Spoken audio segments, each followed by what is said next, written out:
Thank you very much for joining our class. Today we are going to be looking at National Senior Certificate Examination, Life Science Paper 2, 2022.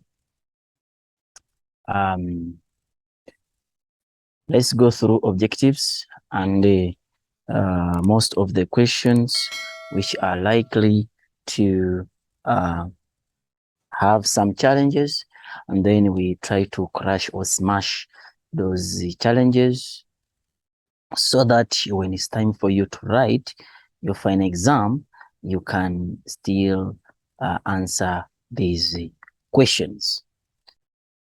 Let's go straight to the objectives without wasting time. Which one of the following statement is correct for oogenesis? So when you talk about oogenesis means, oogenesis means the beginning of the ovum, or the process by which ovum is being formed, or formation of the ovum in humans, or formation of the ovum. So oogenesis comes from the word oo, which means ovum, then genesis means beginning, to begin something. So it is oogenesis. So which one of the following is correct? So one diploid cell mature is one diploid. So the ovum cannot be diploid. So mentioning the word diploid makes it to be wrong. Remember, all the gametes are supposed to be haploid. It means that one N. Therefore, mentioning diploid makes the statement to be wrong.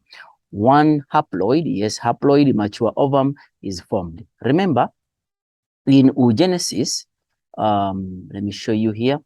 Remember, in oogenesis, you have one cell. One cell divide to form two cells. Then the two cells, they divide to form 4 cells. This is the normal process of meiosis. But when it comes to oogenesis, or formation of the ovum, what happens? One cell will divide to form 2 cells, but this cell will degenerate. It's going to become too small.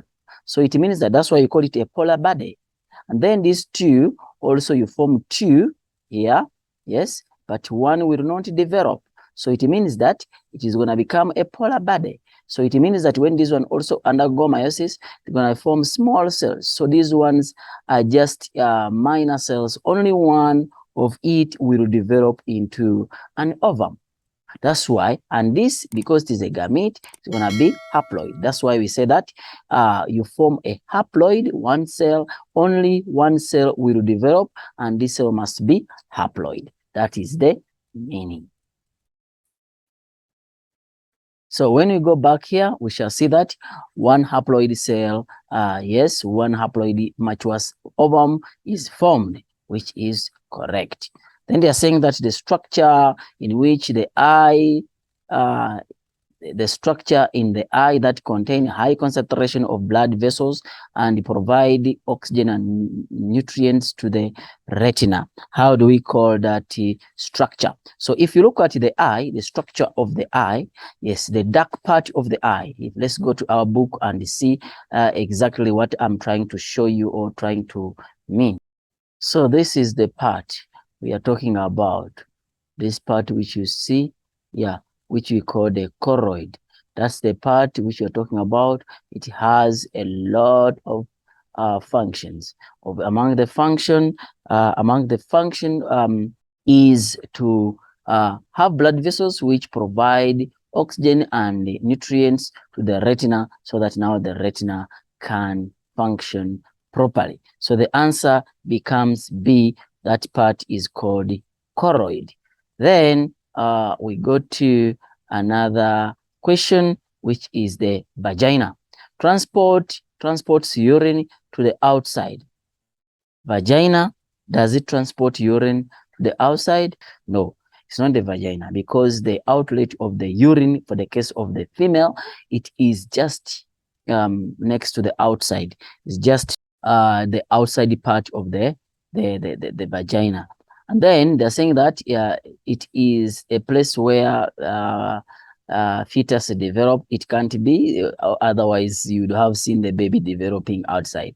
Produce progesterone. No, vagina does not have glands which produce hormones, act as a birth canal.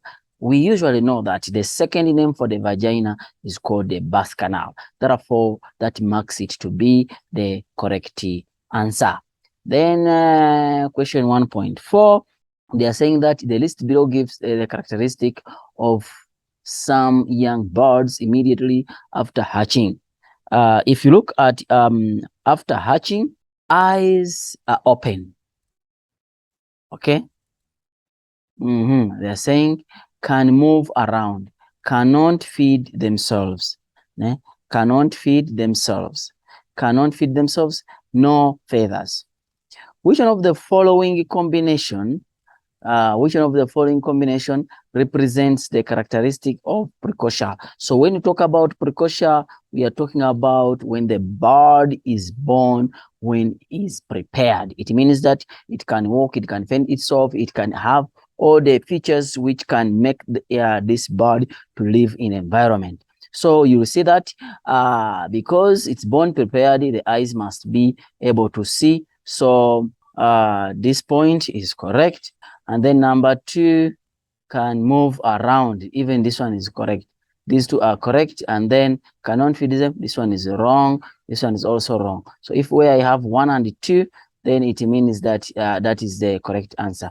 Whereby I have 1 and 2, which is C. So the correct answer is C.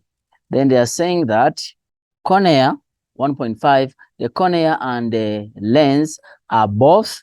If you look at the cornea, cornea is the outside part of the eye. If you go to our book, you see that this is what you call the cornea. You see it, the outside part of the eye, and its function is to refract light rays from the object. And then the lens is this, which is a solid part and is very important. Yeah, both of them are transparent. That's why they allow light to go through. So let's go back to our question. They're saying that cornea and the lens are both opaque. So it means that that one makes it to be ruled out. They cannot be opaque when they allow light to be to go through. Both are transparent, definitely. They are both transparent, both are elastic, and both are inelastic. The lens is elastic, but the cornea is not elastic. Therefore, it means that this one marks to be wrong, and then this one marks to be wrong. So now it becomes transparent to be the correct answer. So we give you 2 ticks there. Then they're saying that which one of the following is true for a person who has an underreactive thyroid gland. It means that the thyroid gland is not active. The thyroid gland is not active, meaning that the thyroid level will be, if the thyroid gland is not active, it means that TSH, which is being produced from the brain, yes, what will happen to it?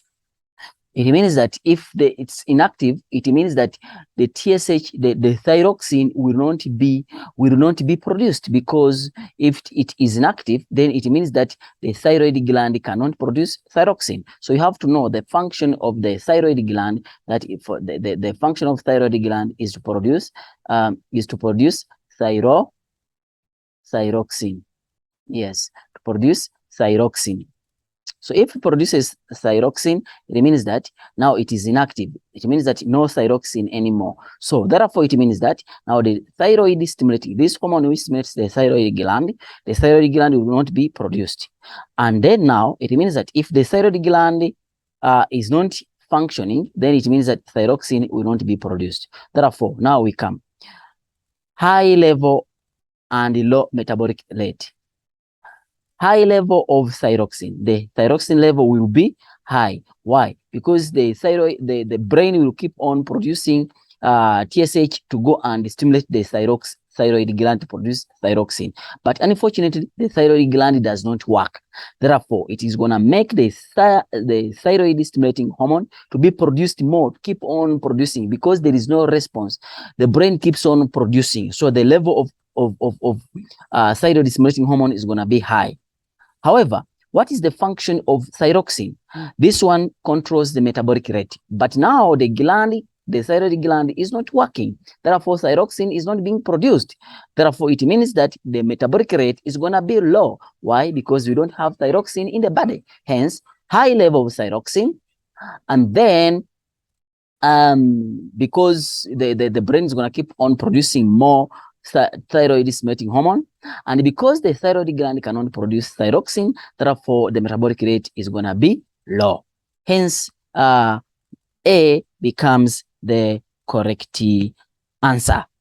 And then number 7, 1.1.7 is going to be, they're saying that the diagram below represents the visual defect. Visual defect with what is the visual defect? Now, if you look at this, yes, let me make it a little bit bigger so that you see it clearly. If you look at this, the image is supposed to be formed here at the retina, but now it's forming in front. So if it forms in front, yes, what does it mean? It means that this lens is too thick for the light coming from a far object to reach here, because it comes with a small beam. Therefore, it means that instead of reaching the retina, because the lens is too thick, is too convex, then the image is going to form in front of the retina. Therefore, this individual will be able to see objects which are near, yes, near, but objects which are far cannot be seen.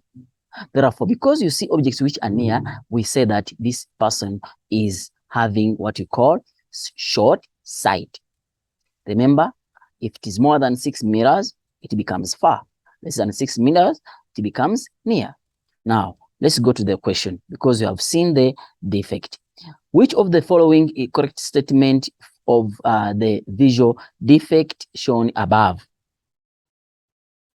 So if you look at it, they're saying that the glasses with the biconvex lenses, glasses with biconcave lenses, surgery to replace the cornea, and then surgery. What caused this? What caused this is not the cornea. What caused this is this lens. It cannot change from a more convex to a less convex. Therefore, we need lenses which is going to divert this light, so that when it reaches here, it must go in this direction, in that direction which is a little bit bigger, so that now it can be, yes, brought to the retina. You see, we need, so that it has a big field of view. Instead of the image forming here, then the image must form here. So what lens can do this? Now, let's go to our answers, and then we see biconcave lenses, biconvex lens. Now, let's look at what is a concave and what is a convex. Convex looks like this. So when the light comes, it converges it. And then concave, it looks like this. It's a diverging lens. So when light falls on it, it makes it a little bit bigger when it comes out. What do we want? Let's go back and we see. So it means that we want this light. Remember, the original light is here. So we want this light to be a little bit bigger. So it means that we're going to put a lens here, so that when the light comes like this, instead of taking this route, it's going to take this route. So it is a little bit diverged. And this lens is called a concave.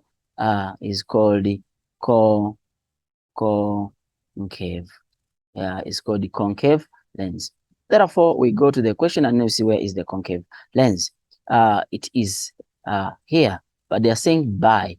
Yes, it is bi, because this side is concave and this side is concave, hence to become the word biconcave lens. Yes, so the answer becomes B.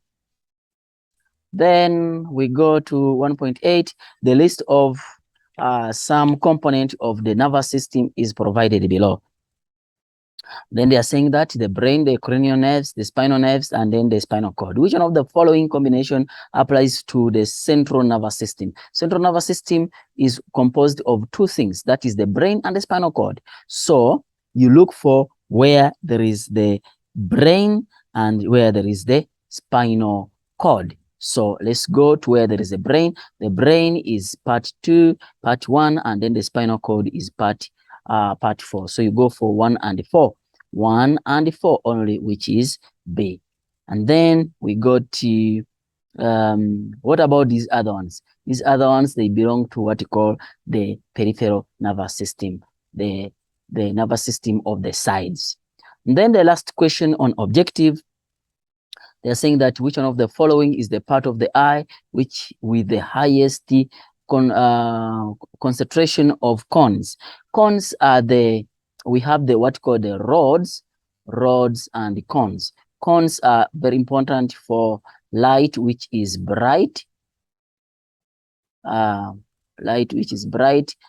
color, while rods are very important for dim light or in darkness. Yes.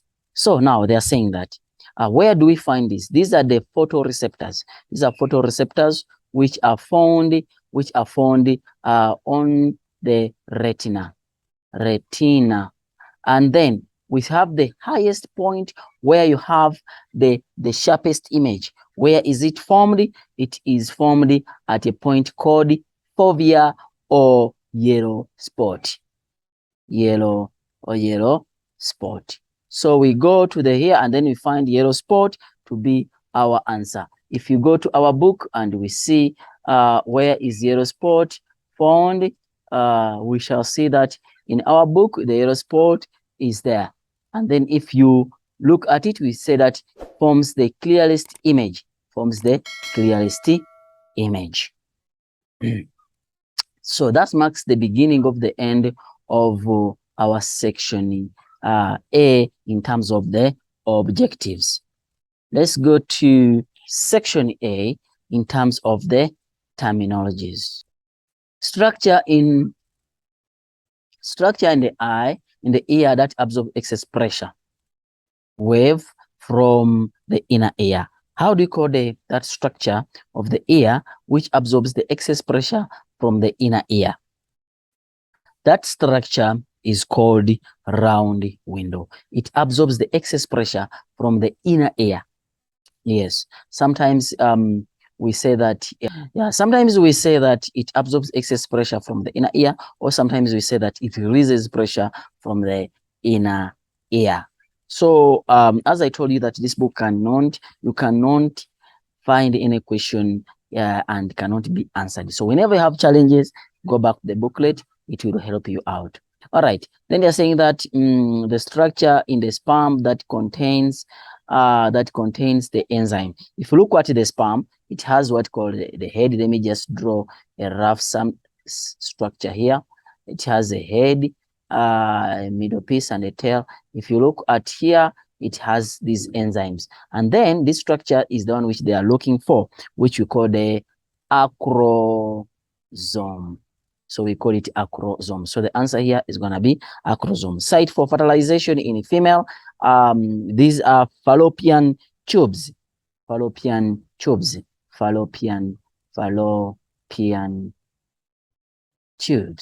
Yeah, there was tubes.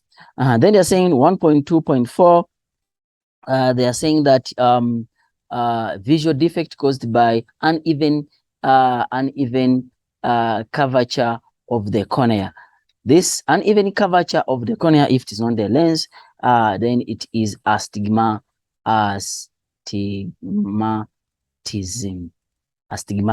And then they are saying that the nerve that transmits impulse from the eye to the brain, where the moment you talk about the eye, anything related to the eye, it is optics. So it becomes the optic nerve. Optic nerve. The disease characterized by degeneration of the brain. and memory loss. So this disease is called Alzheimer's disease. So you must mind about the spelling of Alzheimer's disease. So it is Alzheimer's disease. So this is Alzheimer's disease. The way you call it, as long as the spelling is what is correct. Then the inner layer of the uterus that thickens during menstrual cycle, the inner layer.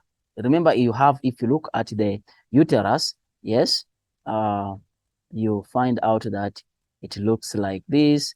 It's a simple structure.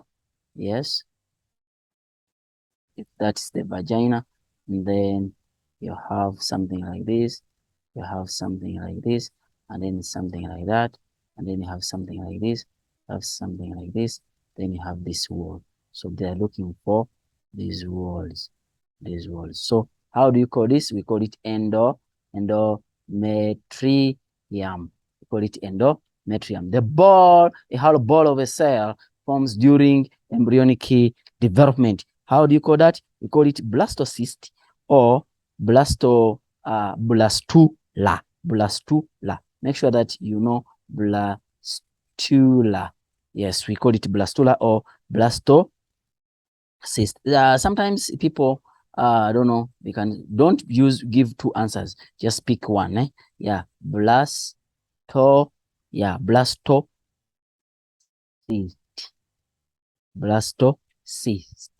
or blastocyst. So that's how we pronounce, not blastocyte. Yes. They're saying that period of development of secondary sexual characteristics, we call this one puberty. Yes, we call it puberty. And then they're saying that the type of vision where both eyes are able to see, which we call the binocular. Bi means two, nocular means vision. So nocular means vision, and then two means bi means two. So you are seeing using the two eyes. Then lastly, on this subsection, it is the plant hormone that stimulates the germination of seeds. Whenever you talk about germination of seeds, we are talking about the gibberellins. Why? Remember, germination occurs in summer. Yes, it occurs in what? In summer. And then this one occurs in winter. So it means that abscisic acid works in winter, gibberellin works in summer. So whenever you talk about summer things, that's where germination occurs. That's where the plants are developing again. So that is gibberellin. So the answer becomes A only. Don't forget that I said it must be O, A only. Only, the word only must be there. 1.3.2, they are saying that the part of the brain that connects the left and the right hemisphere, the part of the brain that connects the left and the right hemisphere, corpus luteum. This is not in the brain. Don't think even about it. Yes, this is not in the brain. This is in the reproductive system. So the answer becomes corpus callosum. And then 1.3.3, the liquid found in the front of the eye, front of the lens in the eye. How do you call that fluid? So the behind part, we call it vitreous humor, while the in front part, we call it the aqueous humor. So the answer is going to be B only, and then also here is going to be B only. So those are the answers, so that now you can get those 6 marks. You guys, check these sections. They're simple, well clear, stated, and then you can answer them and you get the marks very well without any stress. Okay, they are saying that the diagram below shows the eye under different conditions. Okay. All right. What makes them to be different? What makes them to be different? Okay. What makes them to be different is the lens. You see the lens here? Yes.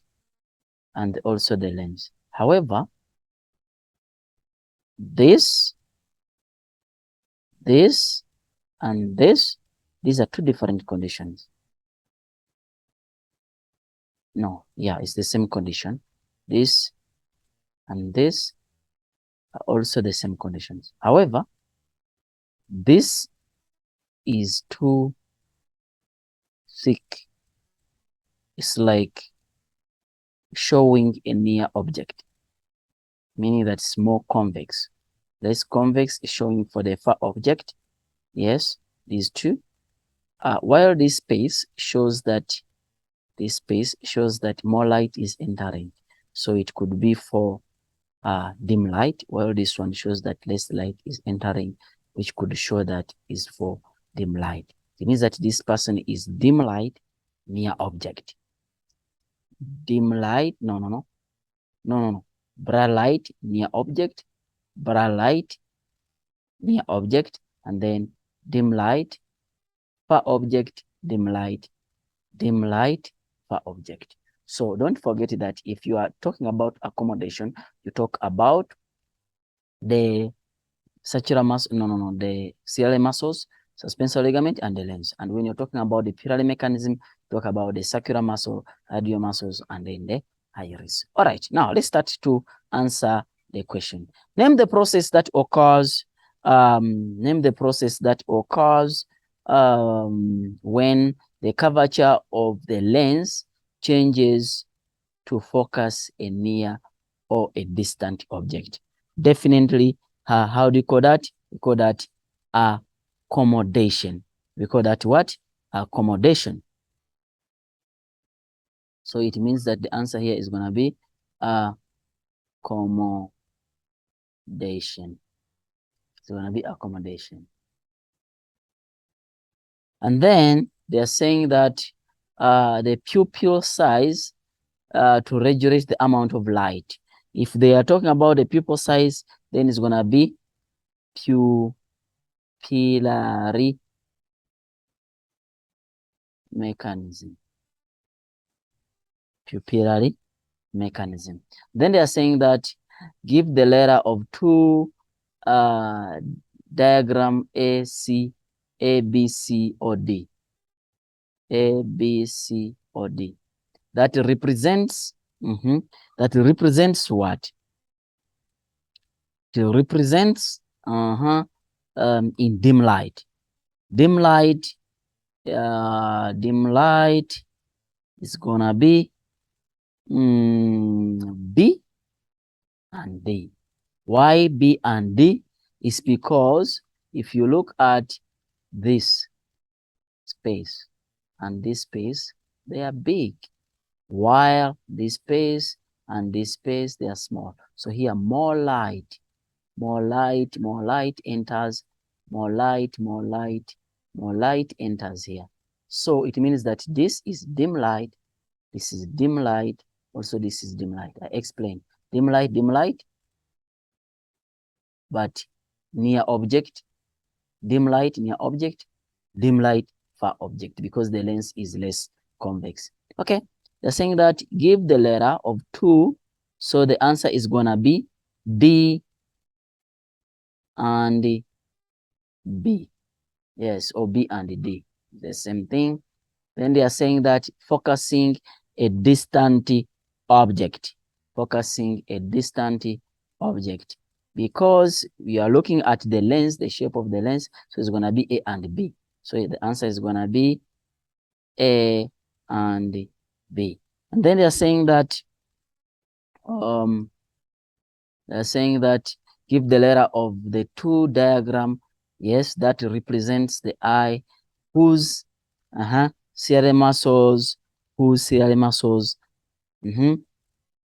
are contracted. A and D, A, B, C, D. Ciliary muscles have contracted. So if the ciliary muscles have contracted, ciliary muscles, so the answer is going to be, when the ciliary muscles contract, what happens? When the ciliary muscles contract, yes, what happens? The suspensory ligament becomes slackened. So meaning that it becomes relaxed a bit. And then now the tension on the lens will decrease. When the tension on the lens decreases, the lens will become more convex.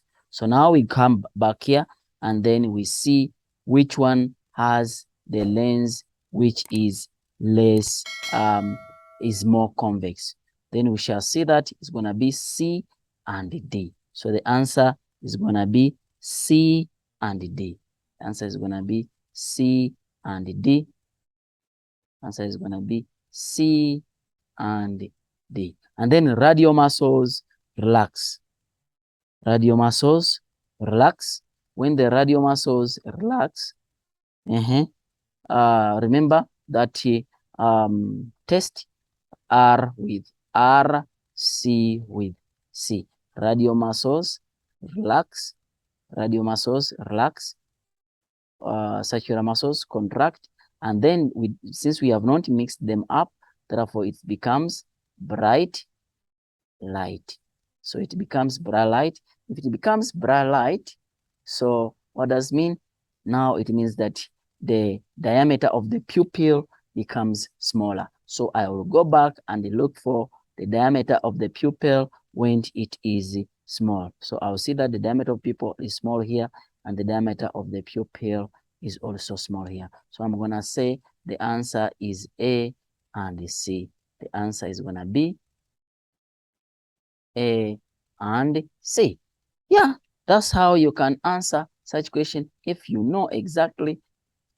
These questions cannot make you go down. Yeah, why? Because you don't need to cram. I told you in life science, we don't cram, we understand the concept. Let's look at reflex arc and the neuron or the nerve. The diagram represents part of reflex arc, and diagram 2 represents the neuron. They're saying that you must know how to label all this. Ne? Yeah, you must know how to label all this. This one comes from where? This one goes from where? Yes, because you have here a ganglion, therefore it becomes sensory neuron, becomes connector neuron, it becomes motor neuron, and then this space becomes the synapse. All right, and then this one, it becomes the myelin sheath, and then this one becomes, because this is the direction of the neuron, then this one becomes direction of the impulse there, and it's the cell body. So the part which takes the impulse away from the cell body, it is the axon. So this side becomes the dendrite. All right, now let's start answering. Layer E. Layer E, we have seen it is myelin sheath. Structure F, it is axon because it is after the cell body. Which neuron A, B, C represents the type of neuron shown in diagram 2? Because it is the cell body is along the neuron, therefore it's going to become the sensory neuron. So it's going to become the sensory neuron. They're saying which neuron A, B, C is sensory neuron. So the sensory neuron is this part, which is A. So which is A. They're saying that if damaged, when a person can feel the stimulus but cannot respond, it means that the sensory neuron is working. That's why you can able to feel, but the motor neuron cannot work. That's why you can't respond. For example, when you're going to remove a tooth, the doctor injects you, and then you don't feel pain, but if the doctor asks you to open the mouth, you're able to open the mouth. It means that you don't feel the pain, but you can respond with those muscles. So the answer is going to be C, which is the motor neuron. And then lastly, give the letter and the name of the part that ensures one direction flow of impulse. One direction flow of impulse is being done by the synapse. So the major function of the synapse is not to collect the two neurons. The major function is to allow the impulse to move in one direction. And then we go to section B. Section B, we're gonna just hit up some few questions, and then we continue with those questions which are likely to be in your paper. All right. Okay, let's start the question 2. They're saying the diagram below shows the part of the brain. Obvious, you can see it. That's the part of the brain. Okay. What are they asking? They are saying that identify part A. What is this part A? You can identify all of the parts. For example, part A is cerebellum. Cerebellum. Part B is medulla oblongata. Part C is pituitary gland or hypophysis. Part A is hypothalamus. Sorry, this is hypothalamus. And part D is cerebrum. Now, state 2 function of part B, which is cerebrum. It has 3 functions. The first function is the center for higher thought processes, which is memory, judgment, and reasoning. Number 2, it coordinates all voluntary actions. For example, raising the hand, sitting, standing, things you do on your own will. And then lastly, it receives and interprets all the sensations. For example, seeing, hearing, tasting, all that. Those are sensations. So those are the functions of cerebrum. Name the hormone that's stimulated by gland C that has an effect on, number 1, long bones. That is growth hormone. It is growth hormone which has the effect on long bones. It brings about the growth of these bones. And then now they're saying that mammary glands, that is prolactin. Prolactin, if you look at hormone called prolactin,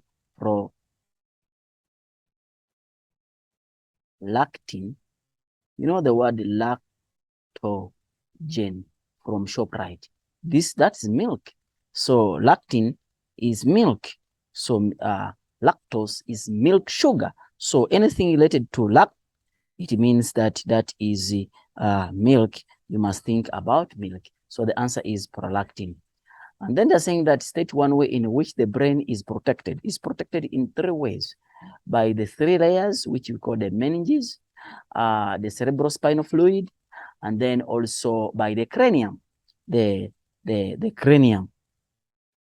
So it is this cranium, not the whole skull, the cranium, because the skull, when you talk about the skull, it includes also the jaws. So you better use the word cranium. Remember, when you're talking about the brain size, how is the brain size?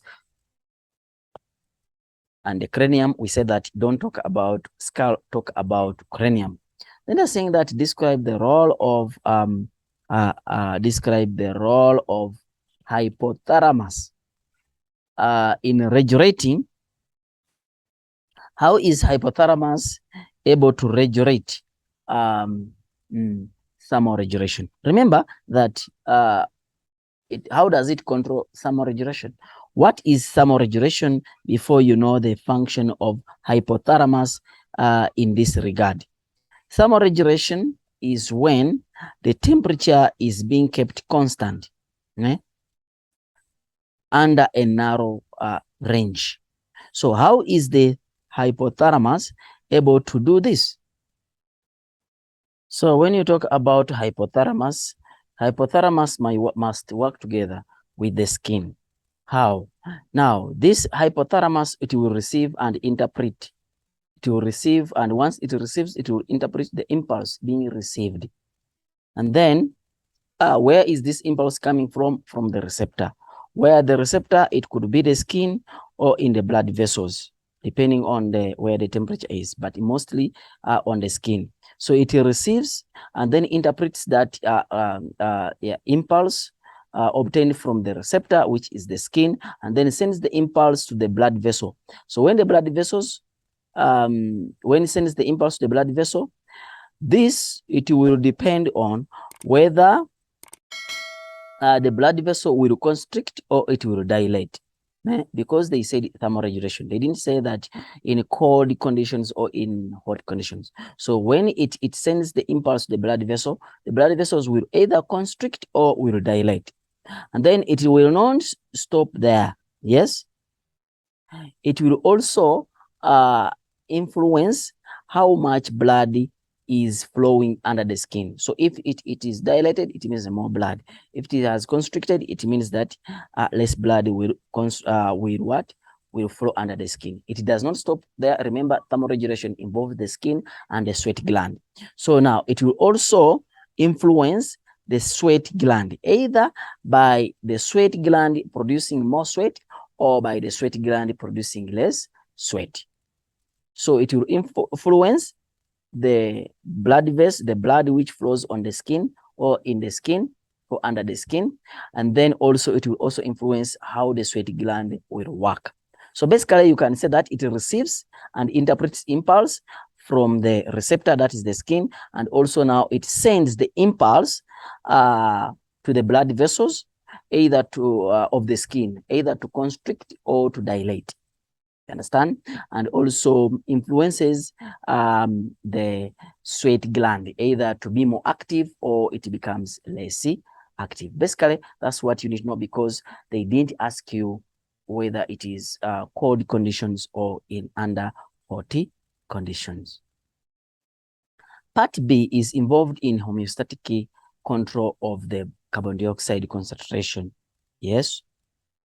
State the location of the receptor that is stimulated by the increase in the carbon dioxide concentration in the blood. Where is part B? Let's first see what is part B. Part B is the medulla oblongata. So what is the receptor? Where is the receptor? The receptor are found in the blood vessels, which we call carotid artery. Carotid artery. These are blood vessels. Carotid. Yes, carotid arteries. These are arteries. Where they found? You are found at the upper part of the human. Basically, the neck, the chest, the neck. Yeah, moving from the end of the neck to the chest to the part of the head. That's the lower part of the head. Yeah, we call them carotid artery. So that's where the receptors are found. And then B, they're saying that name the two effectors that part B sends impulse to. Where is part B now? Part B or receptors. If you look at it, there are two things which it sends impulse. It sends impulse to the heart so that the heart can either increase or decrease. Basically, the heartbeat increase so that it sends blood to the muscles and then picks up carbon dioxide. Number two, the diaphragm and the intercostal muscles. Diaphragm is also another tick, and intercostal muscles, so that the breathing rate can increase and the depth can also increase so that carbon dioxide is pumped out of the body. Carbon dioxide, we don't need it in the body. That's why it's supposed to be pumped out. We don't have the other way of the negative feedback mechanism for it. Then they are saying that another question is about reproduction, and that is the female, that is the male. You have A, which is vas deferens, B, which is epididymis, and C, which is testis. Identify A, we have seen it, which is vas deferens. They're saying that state the function of B. What is B? What is B? That is the epididymis. The function of the epididymis stores sperms for maturation. Yes, stores sperm for maturation. And then they're saying during vasectomy, that is cutting. When you talk about the vasectomy, is the cutting. Ne? Yes, the cutting of the vas deferens.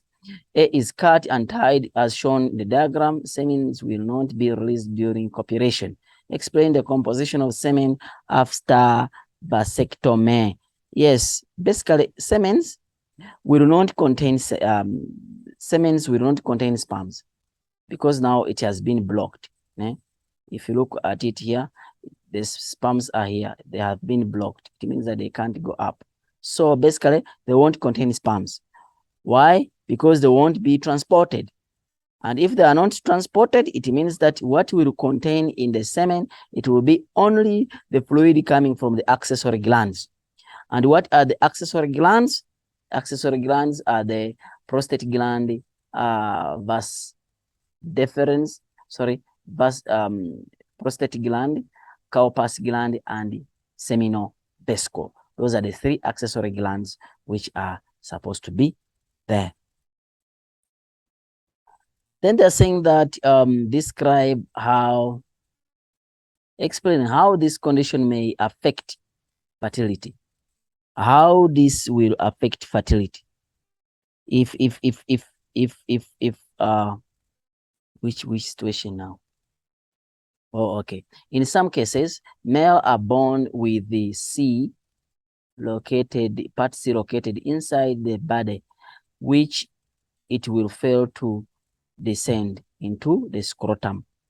Where is C? Oh, the testis, which produce the sperms. So explain how this will affect. Basically, it will affect because the temperature of the testis inside the body will be too much. And then if the temperatures are too much, the sperms will not be produced on the high quantities. Remember, for fertilization to take place, you need a high number of sperms. And then now, if it has produced less sperms, it means that the sperms may not be enough to carry out fertilization. And then now, what happens? Definitely, it means that fertilization, you have problems with the fertilizing. Like you see people having, for example, two couple. So they are looking for a baby for a long period of time, but the problem could be, if not the side of the lady, side of the man, one of the problem could be that the men produce less sperms, so that they can travel. Remember, to swim from the vagina to the fallopian tube where fertilization takes place. It's like swimming across Indian Ocean. You have to be with a lot. Imagine the people in this country, South Africa, for example, and then you put all of them to swim across Indian Ocean. Very few will survive to the end. And there will be so many obstacles during that course. You understand? So very few will swim across the Indian Ocean. So it means that you have to be with a large number of sperms so that at least some can swim to the end, and then they carry out fertilization. So if you have less number of sperms because the testes are up and they can't provide favorable temperature for the sperm production, that's why they're hanging, so that they can provide favorable temperature for sperm production. Then it means that the sperms will be few in numbers. And then if they're few in numbers, they are most likely not to reach the fallopian tube to carry out fertilization. If they don't reach there, it means that the consequence will be less ability or less probability of the egg to be fertilized. That's the meaning. Describe the process of spermatogenesis. Spermatogenesis, we have to explain the way how we are supposed to explain in the modern way of our examination guideline. So it's not like the way we are explaining them in the previous books. So in our book, you can see exactly how you're supposed to explain it, but this is how you're supposed to explain it. When you talk about the process of spermatogenesis and oogenesis, is almost the same. So you can say that under the influence of the testosterone, the diploid cell, which is 2N, the diploid cell, which is 2N, yes, will undergo what we call meiosis. And this diploid cell is found in the seminiferous tube. So it will undergo meiosis to form the haploid sperm cells. Basically, you have one cell divided into 2, then divided into 4. These are the one which form, so under the influence of testosterone, we give you a tick, you mentioning the word testosterone. The diploid cell, this diploid cell, which is 2N, will undergo mitosis. When it undergoes mitosis, it forms, which is found in the seminiferous tube, and then it forms, you saying the word meiosis, it will undergo meiosis. It will also a tick. So testosterone is a tick, meiosis is a tick, and then where is it located? In the seminiferous tube is another tick. So those are 3 ticks. And then to form the haploid, the word haploid, 1N, yeah, haploid sperm cells is also a tick. Basically, that's what we want, nothing else. Don't put too many words. We don't want them. That's what we want. When you're marking, that's what we are looking for. Go to our book, download it, and then try to use it, and then you see if you want to get a distinction. All right. They're saying that describe how the development of the embryo is protected and nourished in the oviviparous organisms. How is the development of the embryo nourished and protected?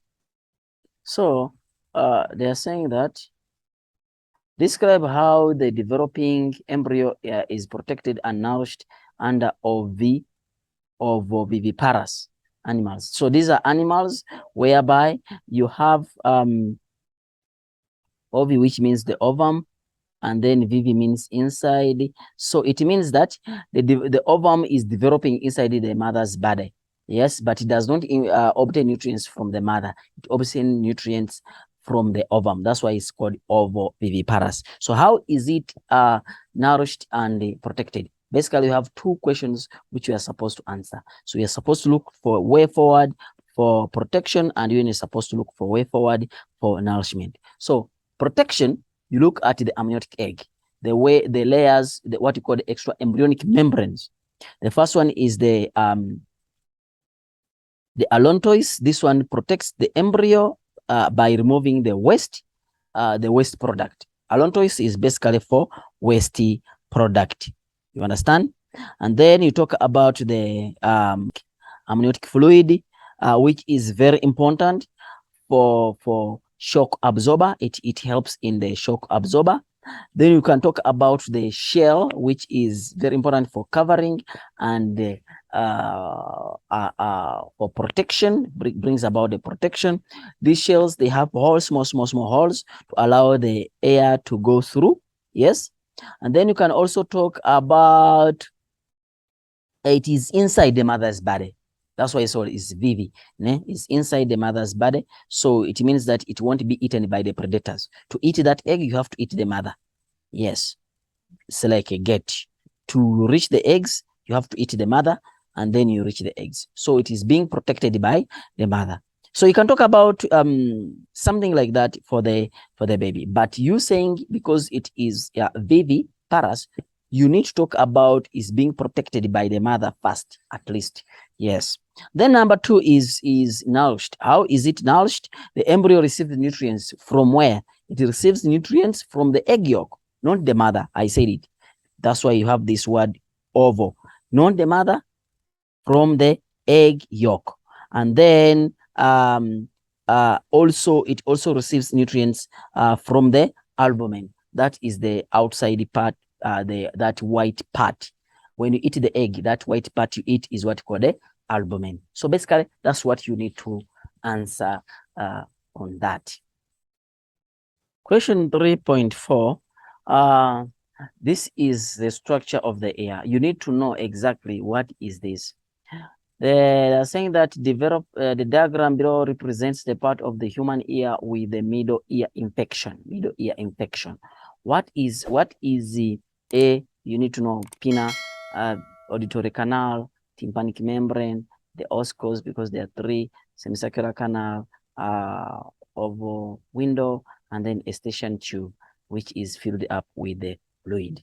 So that's why it is middle ear infection. Identify part B. We've seen it. We have seen it, which is auditory canal, and then part D, which is oscars, which are the three bones found in the ear. State the one function of A.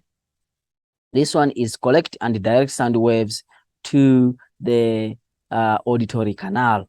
It collects sound waves from different directions, and then does not only collect, it directs all of it which has come there. It's being directed to what? To the auditory canal. That's the meaning. And then saying that another question is explain how the middle ear infection could affect hearing. How is this middle ear infection affect hearing?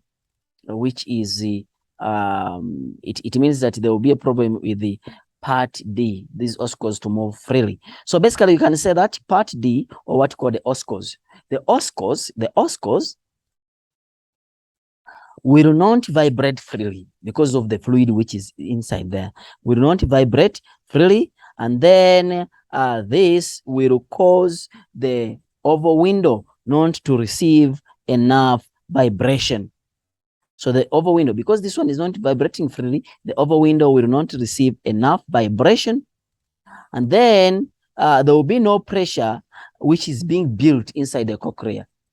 So if this one is not moving, then there won't be enough pressure which is built inside the cochlea. And then what happens? It means that there won't be enough impulse which is going to be sent to cerebrum for interpretation. Hence, this person will become deaf or hearing loss. Remember, deafness is which can be partial deaf or complete deaf. So basically, we are just explaining the transmission of this sound in the negative way. There won't be enough movement of the oscars. There won't be enough pressure built in the movement of the of a window, and then there won't be enough pressure built into the cochlea, and less impulse or no impulse will be sent to the cerebrum for interpretation, and then this will cause the person to be deaf. And then another question, they're saying that name the small device which is being used to treat the middle ear infection. Remember, this device to be used is supposed to cut here, and then we suck all the fluid which is inside here. We suck it out, and after that we put that small device so that it is able to drain and make the middle ear to be dry. So we call them grommets. So we call them what? Grommets. This grommets is not supposed to have the E. Yeah, we call them what? Grommets. Remember, middle ear infection is being caused by a bacteria. So you can also apply antibiotics. But they didn't ask you that question. They only asked for the device. Then they're saying that, oh, I've skipped one question. Describe the role of eustachian tube. The role of eustachian tube, remember, eustachian tube connects to the mouth. So what is the function of the eustachian tube? The function of the eustachian tube, it is to equalize the pressure on the either side of the tympanic membrane. So this is the eustachian tube, which connects to the mouth, is to equalize the pressure on the either side of the tympanic membrane. Then lastly, but not the least, they're asking you to write the letter of the part which where the small device named above, which is the grommet. We say that these are grommets, which is where is it supposed to be? Where is it supposed to be inserted? It's supposed to be inserted in the tympanic membrane. And then if you look at this, it is part C. And then lastly, describe how part E. What is part E? The semicircular canals. Whenever you talk about the semicircular canal, we are talking about balancing. So this is how part E is involved in maintaining balance when there is a change in the speed and direction. Whenever you talk about speed and direction, now you're talking about the cristae. Whenever you talk about this, cristae, or which is called cristae. Remember, the other one is the maculae, which is the position of the head. So meaning that change in the speed and the direction of the head will stimulate the cristae found in the, where is cristae found? So cristae is found in the ampulla of the semicircular canal. Yes. And then the impulse which is being received is converted, the stimulus which is being received is converted into enough impulse which moves along the auditory nerve to cerebellum for interpretation to restore balance. Or you can say that cristae are stimulated and then converts the stimuli into enough impulse which is sent to cerebellum, where an interpretation, and then this sends the impulse to the muscles, and then balance is being restored. Lastly, let me show you from our booklet, and then you see exactly what I'm trying to say. You see, here is the Saidi's model of balance, whereby he's saying that changing the speed and direction. You see, it is crystal found in the ampulla of the semicircular canal. The stimuli is converted into enough impulse, which is sent along the auditory nerve to cerebellum for interpretation to restore balance, meaning that sends back the muscles and then balance is being obtained. So basically, that's what you're supposed to explain. So it means that you're looking for this root. So the paper really was also very easy, paper 1. I'll come back again to discuss other papers. Please don't forget to subscribe, stay tuned, and whenever we post, please try to watch so that you at least you upgrade your marks and then you get a distinction. Thank you very much. See you again.